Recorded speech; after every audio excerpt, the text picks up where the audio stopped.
बिस्मिल्लाहिर्रहमानिर्रहीम।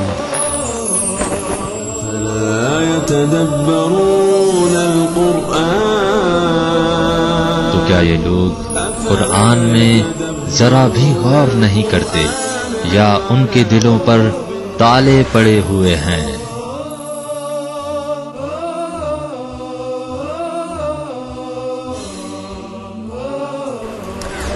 औज़ु बिल्लाहि मिनश शैतानिर रजीम। बिस्मिल्लाहिर्रहमानिर्रहीम।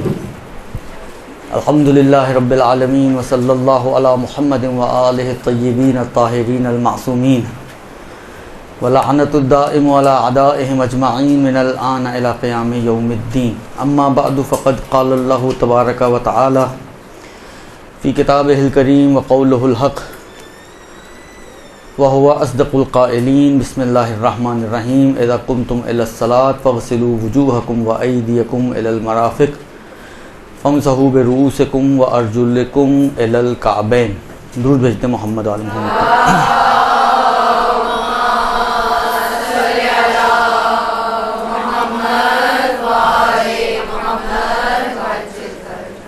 मेरे ख़्याल में दुनिया का सबसे मुश्किल काम है जो दिया गया मुझे आज, कि पढ़े लिखों को पढ़ाना।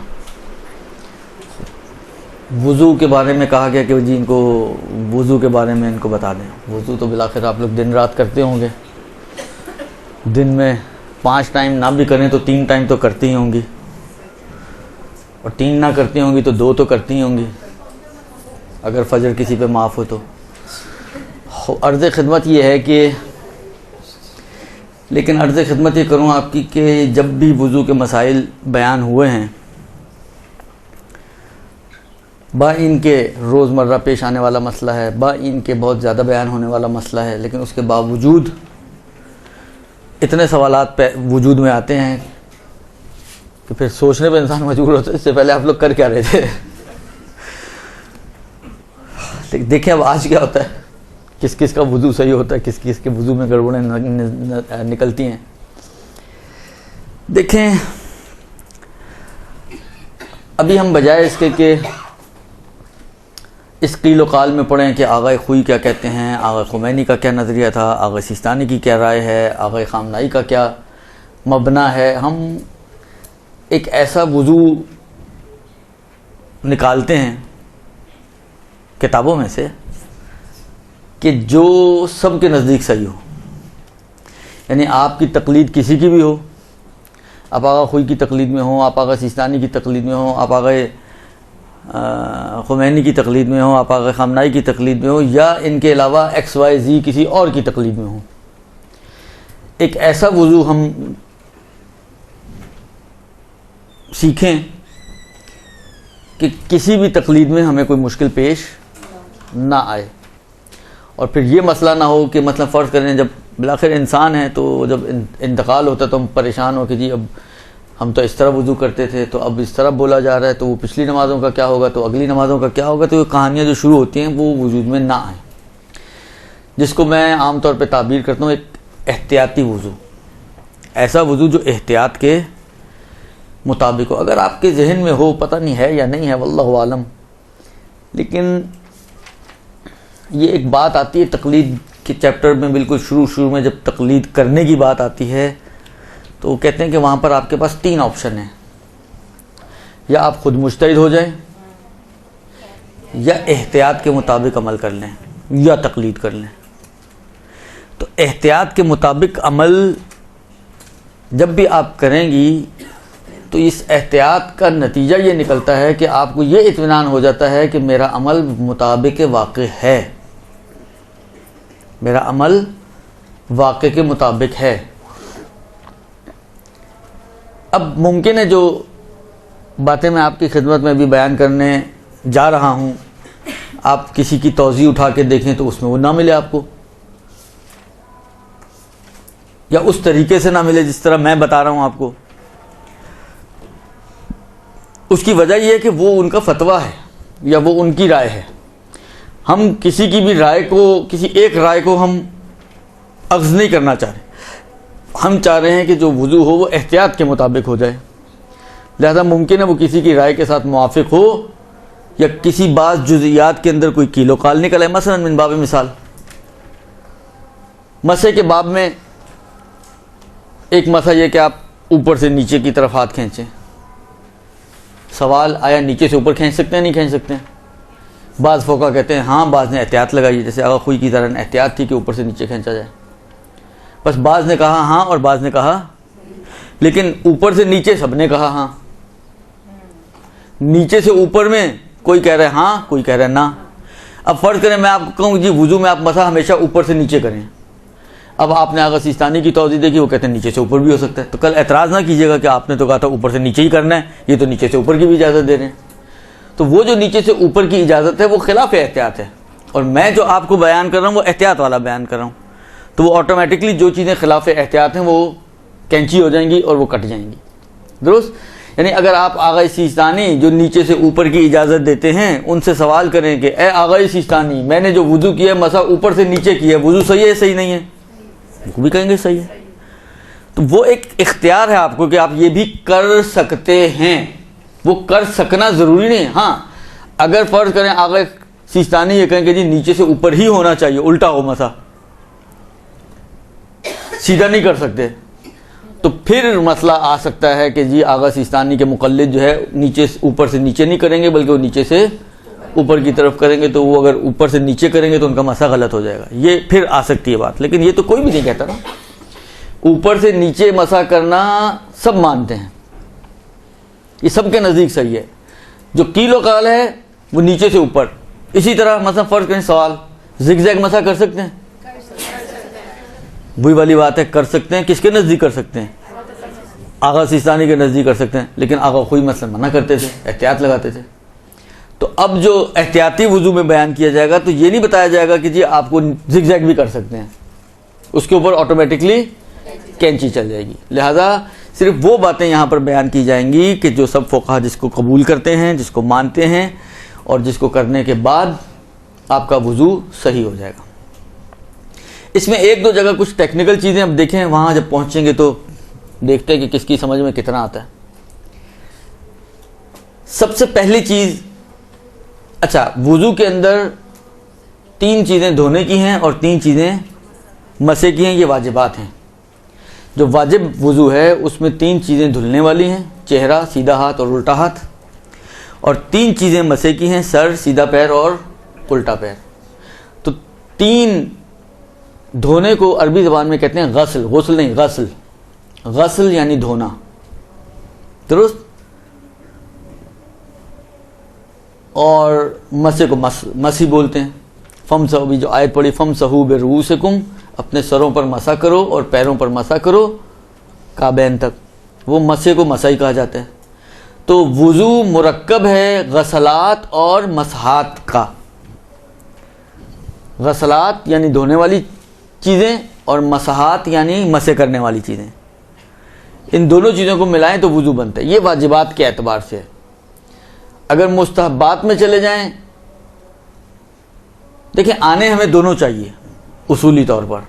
नॉर्मल आप हालात में हो तो मुस्तहबात के साथ अंजाम दें, ज़्यादा फ़ायदा है, ज़्यादा सवाब है उसका। दुरुस्त?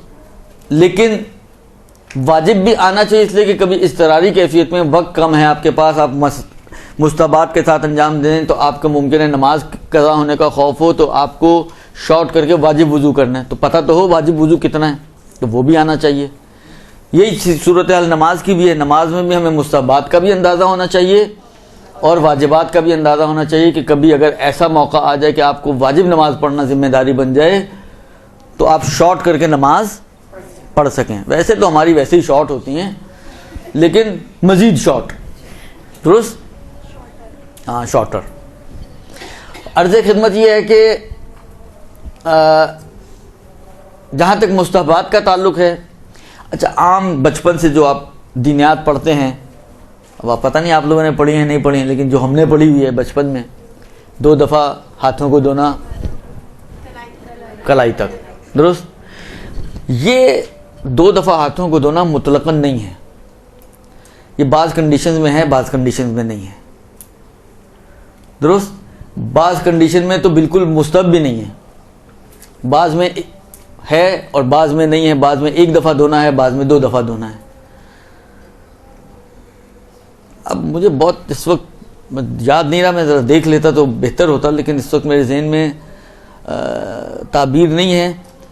शायद पेशाब के बाद एक दफ़ा मुस्तहब है हाथों को धोना, और पखाने के बाद या नींद के बाद 2 दफ़ा मुस्तहब है, ऐसा है कुछ। ये बहुत मैं मुतमईन नहीं हूँ, लेकिन इसी तरह का कुछ मसला है। बिलाखिर बाज़ कंडीशन में 1 दफ़ा और बाज़ कंडीशन में 2 दफ़ा, इनके अलावा तो वैसे ही मुस्तहब नहीं है। इन 2-3 चीज़ों के बाद अलावा अगर आप वज़ू कर रहे हैं तो मसलन तजदीदी वज़ू, ना आपने पेशाब किया है, ना पखाना किया है, ना सो के उठी हैं, पहले से वज़ू था, आप एक तजदीदी वज़ू करना चाह रही हैं। अल वज़ू अलल वज़ू कन नूरे अलन नूर, तो आप नूर के ऊपर नूर चढ़ाना चाह रही हैं, दुरुस्त। तो उसमें आप, अब आपके लिए हाथों को धोना मुस्तहब नहीं है, इसलिए कि वो 3 चीज़ें जिनके बाद मुस्तहब था उनमें से तो कोई भी कंडीशन नहीं है ना। अगर उनमें से कोई कंडीशन होती तो ये वज़ू अला वज़ू नहीं बनता, बल्कि उसकी वजह से पिछला टूट जाता और ये नया वज़ू बनता, दुरुस्त हो। ये एक चीज़। दूसरी चीज़ 3 मरतबा, अच्छा जो पढ़ते आ रहे हैं वो क्या है, वो तो हो गया ना, आगे चले अब। 3 मरतबा कुल्ली करना और 3 मरतबा नाक में पानी डालना, ये भी गलत है। हाँ, ये 2 अलग अलग मुस्तहब हैं। नाक में पानी डालना और कुल्ली करना ये एक मुस्तहब है, इनको 3-3 दफ़ा करना ये दूसरा मुस्तहब है। यानी अगर कोई 3-3 दफ़ा ना भी करे, 1-1 मरतबा भी कुल्ली कर ले और नाक में पानी डाल ले, तो एक मुस्तहब का सवाब उसको मिल जाएगा। एक मुस्तहब यह है कि कुल्ली करना और नाक में पानी डालना, दूसरा मुस्तहब यह है कि इनको 3-3 मरतबा अंजाम देना, दुरुस्त। तो ये 2 अलग अलग मुस्तहब हैं जिसको हमने मर्ज करके एक ही मुस्तहब बना दिया कि 3 मरतबा नाक में पानी कुल्ली करना और 3 मरतबा नाक में पानी डालना, जबकि ये अलग अलग हैं। बस मुस्तहबात ख़त्म हो गए इसके। बाकी जो है वो मुस्तहबात जो हैं वो इस एतबार से कि मसलन फ़र्ज़ करें कि वज़ू का पानी फ़र्ज़ करें अगर किसी डोंगे में है तो आपके राइट हैंड पे पड़ा हुआ हो, ये मुस्तहब है। मर्द के लिए मुस्तहब ये है कि वो पहला पानी जो है वो पीछे से डाले और दूसरा पानी आगे से डाले। औरत के लिए उल्टा मुस्तहब है। हाँ जी जी जी। मसे के अंदर मसलन बेहतर यह है कि मसलन पूरे हाथ से किया जाए, एक उंगली से भी हो सकता है वाजिब मकदार, लेकिन पूरे हाथ से, 3 उंगलियों से या पूरे हाथ से करना ज़्यादा बेहतर है। तो इस किस्म के कुछ और मुस्तहबात जिसको कहें वज़ू के तरीके के मुस्तहबात हैं वो हैं, लेकिन ये जो एडिशनल मुस्तहब हैं वो यही 3 चीज़ें हैं। बाद सूरतों में कलाई तक हाथ धोना, कुल्ली करना, नाक में पानी डालना और इनको 3-3 मरतबा अंजाम देना। हालांकि 3 मरतबा अंजाम देते तो ऑटोमेटिकली दोनों चीज़ें हो गई, वो शायद इसी वजह से इन्होंने मर्ज करके बयान कर दिया, वरना 2 अलग अलग चीज़ें। अब चलते हैं वाजिबात की तरफ। देखें, वुज़ू में जो हमारी फ़िक़्ह के एतबार से अहमियत की हामिल चीज़ है वो ये है कि आपका आज़ाए वुज़ू ऊपर से नीचे की तरफ धुलने चाहिए। नीचे से ऊपर धोएं, ये वुज़ू सही नहीं होगा। आज़ाए वुज़ू आपके चेहरा, सीधा हाथ और उल्टा हाथ जो धुलने वाले आज़ा हैं, इनको ऊपर से नीचे की तरफ आपने धोना है।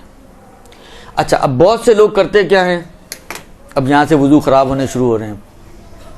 बहुत से लोग क्या करते हैं, पानी लिया और आंखों पे डालते हैं, दुरुस्त, और फिर जो है वो मसलन इसी पानी को उल्टा ले जाते हैं और फिर उस पानी को वापस नीचे लेकर आते हैं। ये नीचे ऊपर करते रहते हैं। जैसे मसे में भी आपने देखा ना, मतलब जो शुरू होते हैं मसे में भी, वो चेहरे में भी यही करते हैं काम। आया ये सही है? सही हो भी सकता है और सही नहीं भी हो सकता है। दुरुस्त। मैंने कहा ना कि हम अगर एहतियात वाले वुज़ू पर जाएं तो बेहतर तो यही है, यानी एहतियात के मुताबिक ये है कि पानी जो है आपके बाल उगने की जो जगह है यहाँ पर डालें, यहीं पर, यहाँ इधर उधर ना डालें कहीं, डायरेक्टली डालें। मतलब चुल्लू में पानी लें और डायरेक्ट यहाँ पर डालें, बाल उगने की जगह पर, जड़ों पर, और फिर उसको जो है नीचे ले आएं आप। दुरुस्त। उसी में आपको आंखें भी कवर करनी है, आंखों के गोशे भी कवर करने हैं, नाक का ये हिस्सा भी कवर करना है, ये हिस्से भी। लेकिन इन सब में अगर आप, मैंने कहा ना एहतियात यही है कि इन सब में अगर आप ऊपर से नीचे का लिहाज रखते हुए काम करें तो ये आपका सबसे बेस्ट वुज़ू होगा, जिसके अंदर किसी को कोई कीलो काल की गुंजाइश नहीं मिलेगी। कोई कीड़े भी निकालना चाहे आपके वुज़ू में तो नहीं निकाल सकेगा, इसलिए कि आपने कोई गुंजाइश ही, मतलब बाद लोग क्या करते हैं, आंखों को यूं कर लेते हैं, दुरुस्त। युमकिन अन युकाल, मुमकिन है कोई आके आप पर एतराज़ करे कि बाबा ये तो ऊपर से नीचे कहाँ हुआ, ये तो साइड टू साइड हुआ, दुरुस्त। लेकिन अगर आप आंखों को भी यूं ही करके यूं नीचे, ऊपर से नीचे यूं साफ कवर करते हुए नीचे आएंगी तो अब क्या कहेगा वो, कोई कुछ भी नहीं कह सकेगा। तो लिहाजा कोशिश ये करें कि ये जो ऊपर से नीचे वाला सिलसिला है ये ऊपर से स्टार्ट हो तो ये आखिर तक ये महफूज रहे, दरमियान में कहीं पर आप दाएं बाएं ना चले जाएं। अच्छा, ये एक हो गया। इसमें बाज़ औक़ात बाज़ लोग क्या करते हैं, मतलब आपने पूरा चेहरा धो लिया, ऐसे शक हो गया आपको कि पता नहीं आपने आँख को हाथ फेरा आँख पर या नहीं फेरा, तो बाद में आपने आँखों पे हाथ फेरा और आगे बढ़ गए, ये भी सही नहीं है। इसलिए कि हुआ क्या, हुआ ये कि ये नीचे का तो आपने पहले धो लिया, आँख तो आपने बाद में धोई, तो तरतीब जो ऊपर से नीचे वाली है वो तो आपने ख़राब कर दी। लिहाजा अगर दरमियान में कहीं आपको शक हो जाए और आप हाथ फेरना चाहें तो फिर उसको आखिर तक लेके जाएं दोबारा से, ताकि वो पूरा आपका तरतीब जो है वो आपकी बरकरार रहे, दुरुस्त। इस तरीके से आपको चेहरे को धोना है। बाल उगने की जड़ से लेकर ये ठोरी के कोने तक, ये 2 उंगलियां जो आपकी हैं, अंगूठा और ये बड़ी उंगली, इसके दरमियान जितना हिस्सा आ जाए ये तो वाजिब मकदार है। लेकिन ये यकीन हासिल करने के लिए कि पूरी मकदार धुल गई है, आपको थोड़ा बहुत साइडों में बढ़ाना पड़ता है। तो नॉर्मली जितना हम लोग धोते हैं, लोग तो थोड़े से ज़्यादा ही धो लेते हैं, मतलब यहाँ तक कान तक पहुँच जाते हैं। क्योंकि अगर आप देखें इसको तो मतलब यहाँ तक आता है, आप यहाँ की बजाय यहाँ तक भी धो ले तो काफ़ी है, लेकिन हम लोग तो मतलब पूरी बाउंड्री तक पूरा कवर कर लेते हैं। तो बहरहाल वो तो अच्छा ही है, बुरा नहीं है वो। लेकिन इस बात का ख्याल रखना कि ये ऊपर से नीचे ही धुले सारे का सारा, और धोते वक्त कोई आपके इन धुलने वाले आज़ा पर रुकावट नहीं होनी चाहिए। अब ये पता नहीं नई नई कहानियाँ मार्केट में आती हैं, वल्लाहु आलम, तो अल्लाह ही बेहतर जानता है कि इनमें सच्चाई कितनी है और हकीकत कितनी है। ये ऐसी नेल पॉलिश ईजाद हो गई है जो माने नहीं बनती, बग़ैर रुकावट वाली नेल पॉलिश, अपनी समझ में तो नहीं आती लेकिन मार्केट में आ गई है, चाहे समझ में आए या ना आए। या मसलन फ़र्ज़ करें अब आप कहें जी नेल पॉलिश के बाद मज़ीद एक कदम आगे की तरफ लिपस्टिक भी ऐसी आ गई है जो बग़ैर रुकावट वाली हो। बिलाखिर देखें, अगर आपने अपने होंठों पर या अपने नाखूनों पर या अपने चेहरे पर कुछ ऐड किया है तो वो अगर फ़र्ज़ करें पाउडर टाइप की भी चीज़ है तो ये तो हो सकता है कि आप पानी इतना डालें कि वो भी धुल जाए और फिर आपकी खाल भी धुल जाए, ये तो चल जाएगा। लेकिन आप कहें कि जी लिपस्टिक भी लगी हुई है, मसलन फ़र्ज़ करें नेल पॉलिश भी लगी हुई है और ये रुकावट भी नहीं है, मैंने कहा ना मेरी समझ में तो सच्ची बातें नहीं आती ये बात। लेकिन शरीयत में मयार मेरी समझ नहीं है, सही ना। शरीयत में जो चीज़ मयार है वो आपका ज़ाती इत्मीनान है। आपका ज़ाती इत्मीनान क्या कहता है? अगर आप मुतमईन हैं कि जी ये जो चीज़ भी मेरे, देखें ये मैं आपको बता दूं, आप शरायत वुज़ू में देख लीजिएगा जाके कि अगर कुछ रुकावट लगी हुई हो तो ये ज़रूरी नहीं कि रुकावट को हटाया जाए। जो असल मसला है वो ये कि रुकावट के नीचे तक पानी पहुंचना चाहिए। चाहे मतलब अंगूठी है, ज़रूरी नहीं कि आप अंगूठी को उतारें, अंगूठी को आपने घुमा फिरा लिया अच्छे तरीके से या आगे कर लिया, पानी डाल दिया, फिर उसको पीछे ले गई, फिर अगले हिस्से को धो लिया, उतारे बगैर तो वुज़ू सही है आपका। या फ़र्ज़ करें कोई हल्की फुल्की सी कोई कपड़े की पट्टी बंधी हुई है, अब ज़रूरी नहीं कि पट्टी खोल, आपने इतना पानी डाल दिया कि अंदर की खाल पर पानी बह गया, काफ़ी है। जो अहम और असल चीज़ है, जो मतलूब है वुज़ू में, वो ये है कि आपकी खाल पर पानी बहे। रुकावट होते हुए अगर नहीं बह सकता तो हटाना ज़रूरी हो जाएगा। लेकिन अगर रुकावट के होते हुए भी आप किसी तरीके से उसके अंदर पानी पहुंचा सकती हैं तो ये आप कर सकते हैं। फिर रुकावट को हटाना ज़रूरी नहीं है। फिर दुरुस्त, असल चीज़ खाल धुलनी चाहिए। वो कैसे भी धोएं वो आपका सरदर्द है, हटा के धोएं, बगैर हटाए धोएं। अभी चोट के मसाइल नहीं चल रहे हैं, अभी नॉर्मल आदमियों की बात हो रही है।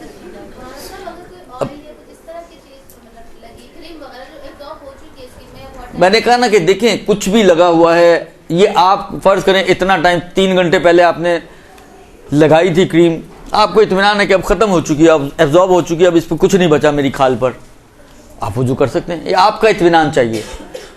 तेल लगा हुआ है, क्रीम लगी हुई है, कोई दवाई आपने लगाई थी, कोई भी चीज़ अगर आपके आज़ाए वुज़ू पर लगी थी, अगर आप मुतमईन हैं कि अब वो या तो नहीं रही या ये कि अगर है भी तब भी पानी उसके नीचे पहुंच जाएगा तो ठीक है, आप वुज़ू कर सकती हैं।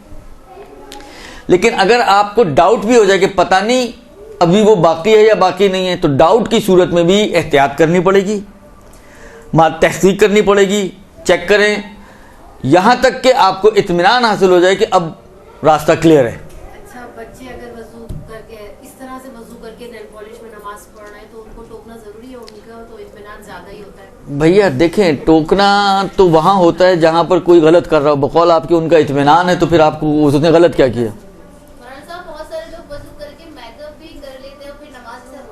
वुज़ू करके कर लें तो कोई हरज नहीं है, उसमें कोई हरज नहीं है। अल्लाह मियाँ को मुंह अच्छा दिखाया जा सकता है, वो नामहरम को नहीं दिखा सकते, लेकिन अल्लाह को दिखाने में तो कोई हरज नहीं है। एक अल्लाह के लिए कोई हरज नहीं है, एक शौहर के लिए कोई हरज नहीं है। हमारे यहाँ ना अल्लाह को अच्छा मुंह दिखाते हैं ना शौहर को, बाकी दुनिया के हर मर्द को अच्छा मुंह दिखाने के चक्कर में होते हैं, तो सिलसिला ही सारा उल्टा है हमारा तो। लेकिन बहरहाल अर्ज़ खिदमत यह है कि आपका ज़ाती इत्मीनान चाहिए कि जो चीज़ आपके आज़ाए वुज़ू पर लगी है, आया वो रुकावट है या रुकावट नहीं है, ये मुतमईन होना चाहिए। देखें, जुमले पे गौर करें, ये इत्मीनान होना चाहिए कि जो चीज़ लगी है वो रुकावट नहीं है। इस जुमले का नतीजा है कि अगर डाउट भी हो गया तो काफ़ी नहीं है, वुज़ू नहीं कर सकते आप डाउट की सूरत में भी। या तो उसको हटाएं या उसके नीचे तक पानी पहुंचाएं। उसी तरीके से ऊपर से धो के आप आ जाएं कि इंशाल्लाह पहुंच गया होगा, तो ये इंशाल्लाह पहुंच गया होगा के ऊपर वुज़ू नहीं होता। जी अब फरमाएं। स्किन पे लगा होना ये नहीं हमें महसूस हो रहा है मसले के टाइम कि हमारा जो लोशन है वो है, लेकिन स्किन तक पहुंच रहा है तो फिर भी मसला सही है। देखिए, मैंने कहा ना कि रुकावट को हटाना जरूरी नहीं। अगर आपको देखें इत्मीनान, आपको कैसे पता, अगर लोशन लगा हुआ है आपको कैसे पता चला कि स्किन तक पहुंच रहा है?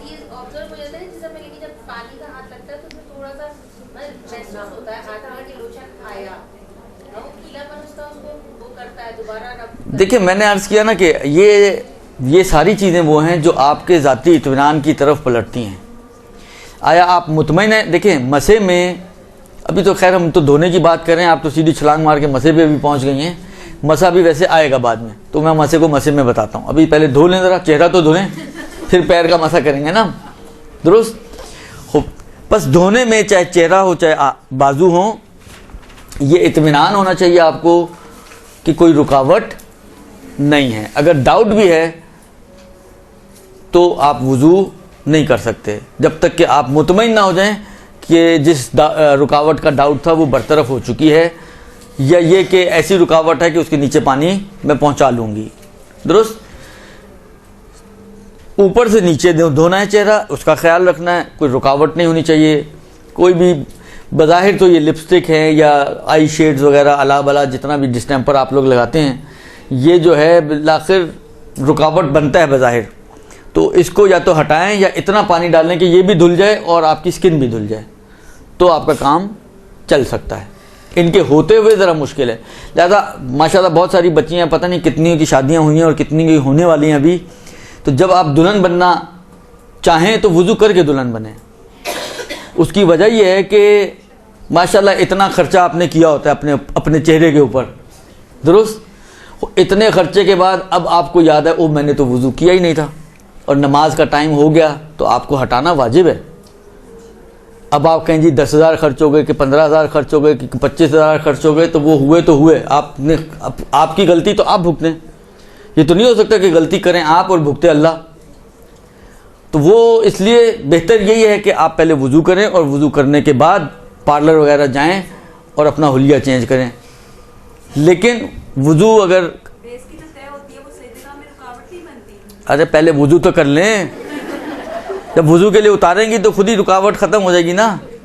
अगर वुज़ू कर, देखिए मैं तो अभी वुज़ू के मसाइल बयान कर रहा हूँ। आप मसला ये है कि मैं शुरू करता हूँ कहीं से, आप लोग पहुँच जाते हैं कहीं, फिर मैं जब भटकता हूँ तो फिर आपको पता है भटका हुआ आदमी का तो कुछ पता ही नहीं होता। तो इसलिए कोशिश करें कि ना भटकूँ मैं, मुझे आप भटकाने की कोशिश ना करें। तो अर्ज़ खिदमत ये है कि ये हो गया आपका चेहरे का मसला। बेअई नहीं, यही मसला आपका बाजुओं का भी है, हाथ का भी है कि ऊपर से नीचे की तरफ दोनों, दरमियान में ना पानी डालें, ऊपर कोहनी की जहाँ पे स्टार्ट होती है उससे भी ऊपर पानी डालें और उसी पानी को नीचे फिर लेकर आएँ और चारों तरफ आप फैलाएं। एक मसला जो औरतों के लिए ज़्यादा पेश आता है वो नेल पॉलिश वगैरह से हट कर, वो ये है कि लंबे नाखून होते हैं, और अगर फ़र्ज़ करें नाखूनों के नीचे आटा जमा हुआ है, नाखूनों के नीचे, खैर आज के ज़माने में नहीं जमते हैं मुझे पता है, नाखूनों के नीचे जो है वो मैल जमी हुई है, तो अब इसका मसला क्या होगा, यानी क्या किया जाए बिलाखिर वुज़ू के लिए। वो देखें, एक बात याद रखें कि वो नाखून जो आपके नॉर्मल हद में हैं, उनके नीचे अगर कोई मैल है तो उसको तो हटाना वाजिब नहीं है। लेकिन वो जो एक्स्ट्रा मतलब इतना लंबा नाखून किया हुआ है आपने, जो बता रहा है कि बर्तन तो आप बिल्कुल नहीं धोती, आटा भी नहीं गूंथती हैं, दुरुस्त, ये इतना लंबा जो नाखून है आपका, अगर उसके ऊपर वाला हिस्सा जो आपकी हुदूद उंगली से बाहर निकला हुआ हिस्सा है, उसके नीचे अगर कुछ लगा हुआ है वो आपको हटाना पड़ेगा। अब अगर आटा हो तो आटा, मैल हो तो मैल, या कोई भी चीज़ अगर लगी हुई है उसके नीचे, तो वो जो एक्स्ट्रा बड़ा हुआ हिस्सा है उसको हटाना पड़ेगा।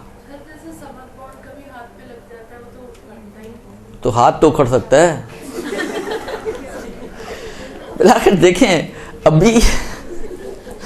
अभी मसला ये है कि उसके मसले अपने हैं कि अगर कोई ऐसी चीज़ लग जाए आज़ाए वुज़ू पर कि जिसका हटाना मुमकिन ना हो या ना हट रही हो, तो फिर तयम्मुम के बाद में उसका मसला आता है कि तयम्मुम किया जाए या वुज़ू भी करें और तयम्मुम भी करें, वो एक बहस दूसरी है। लेकिन अभी फ़र्ज़ हमारा ऐसी चीज़ों का नहीं है कि जो इतनी ज़्यादा चिपकी हुई है कि हाथ हट जाए लेकिन वो ना हटे, अभी हमारी उन चीज़ों में बहस नहीं है। अब इस तरीके से ये आपका चेहरा और हाथ धुल गया। अब जो मैंने कहा था कि वो मसला जो टेढ़ा मसला है, पता नहीं किस हद तक मैं समझा पाऊँ या ना समझा पाऊँ, वो मसला ये है कि एक मरतबा चेहरे और हाथों को धोना मुस्तहब है, 2 मरतबा धोना माजरत के साथ 1 मरतबा धोना वाजिब है, 2 मरतबा धोना मुस्तहब है, और 3री मरतबा धोना हराम है। मजीद मुस्तहब कहाँ से आ गया, 3री मरतबा धोना हराम है, दुरुस्त। अब ये 1 और 2 और 3 का मयार क्या है? अच्छा, आगा सिस्तानी की इबारत बहुत ही ज़्यादा परेशान करने इबारत है। तौज़ील मसाइल में जो आगा सिस्तानी ने ताबीरात इस्तेमाल की हैं, अल अमान अल हफीज़, बहुत ही मुश्किल इबारत इस्तेमाल की है। इंसान कोई नतीजा जिसको कहें कि इजीली नतीजा निकाल सके, बड़ा मुश्किल काम है। लेकिन जो मैं उनकी मुख्तलिफ तौज़ी के अलावा जो उनकी अरबी किताबें हैं और इस्तिफ़तात वगैरह, जो चीज़ मेरी समझ में आई है वो मैं आप तक मुंतकिल कर रहा हूँ।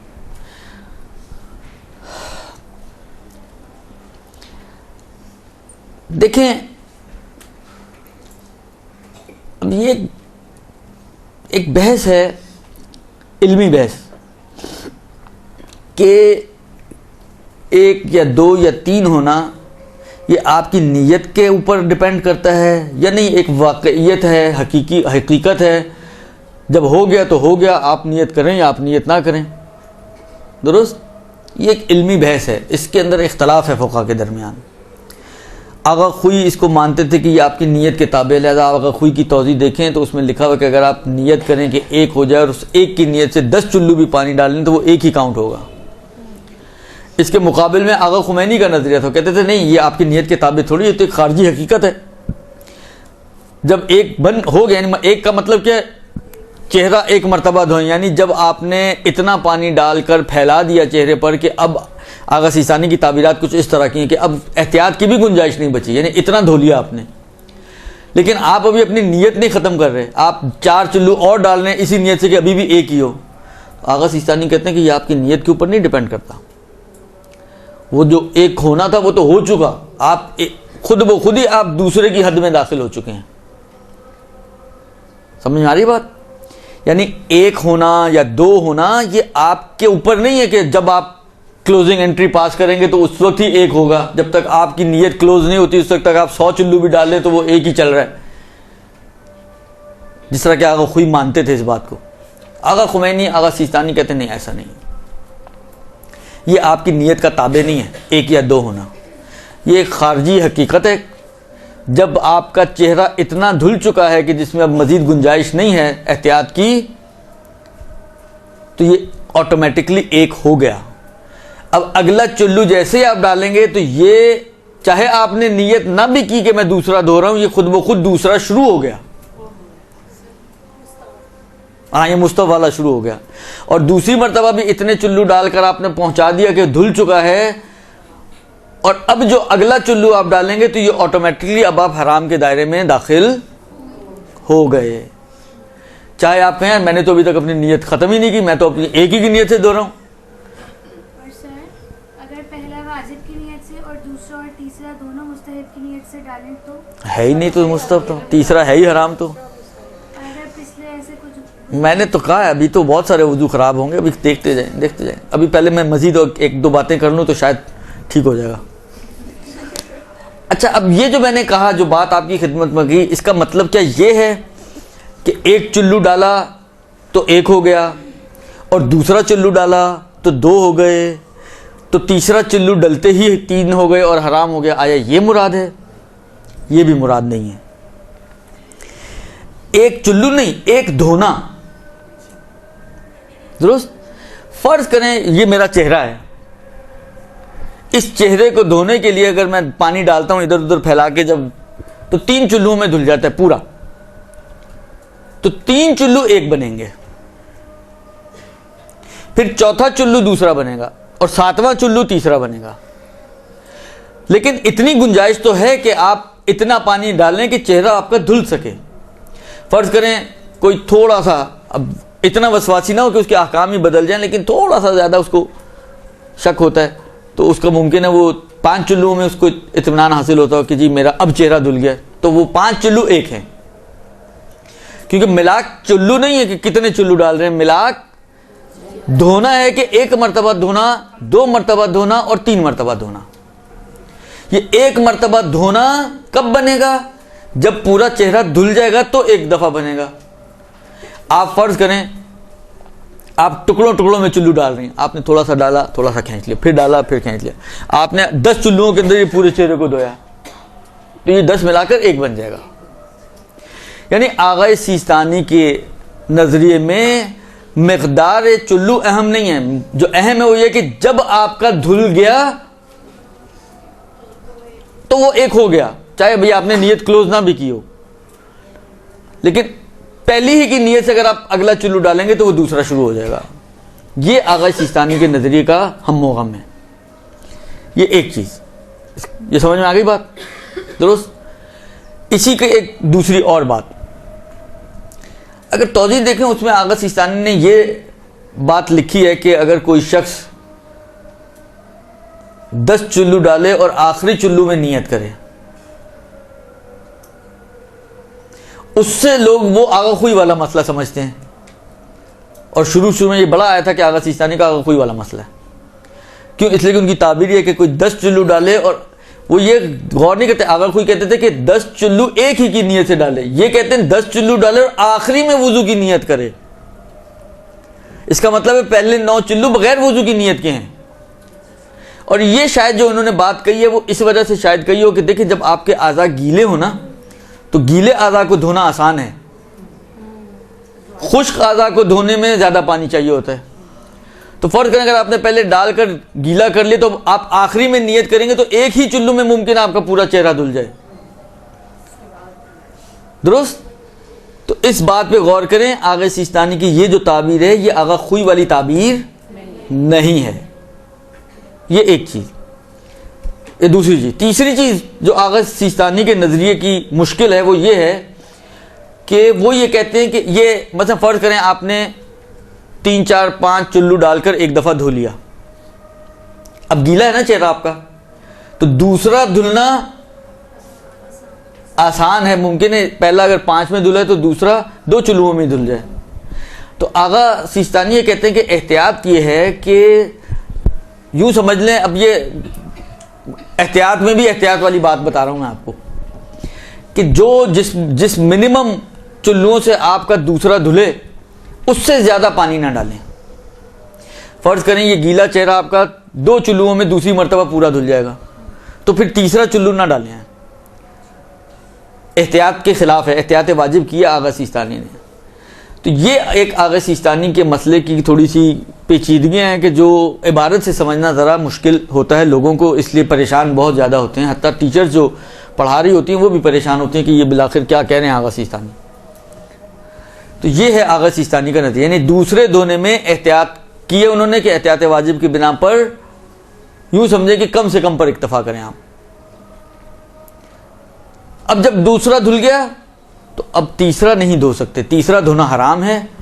अब अगर कोई तीसरा धोता है तो उसकी मुश्किल पता है क्या है? उसकी मुश्किल यह है कि अगर तो उसने हाथों को इस्तेमाल करके धोया तीसरा, तो इसका मतलब ये होगा कि जब आप बस फर्ज करें बाजू 3 मरतबा, चेहरे में तो इतना मसला नहीं आता, बाजू को जब आप 3 मरतबा धोएंगे तो आखिरी दफ़ा जब उल्टे हाथ को तीसरी मरतबा आपने धोया तो अब जो आपके हाथ पर जो तरी है पानी की, ये कौन सी तरी है? ये खारजी पानी की तरी है, ये तो वुज़ू का पानी नहीं है।